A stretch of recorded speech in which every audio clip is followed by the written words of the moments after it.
За что держаться сейчас? За Господа? За Господа, за Господа.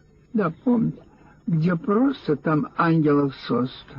За простота. А где мудрено, там ни одного. Вот. Пашка, что ж нам так трудно-то в этой жизни?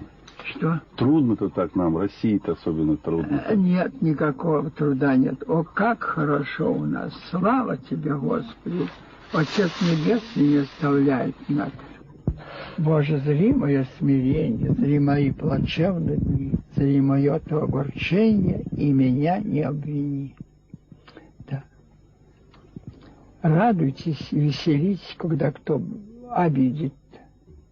Имя знаете, помолитесь. Да, за него, что, Господи, прости, какой я счастливец, что все-таки ты благословил за вас, понял? Радоваться. И молиться. Молиться. И видите, как Господь, как нас любит. Частенько, да. Только мы зачастую не понимаем эту радость. Да.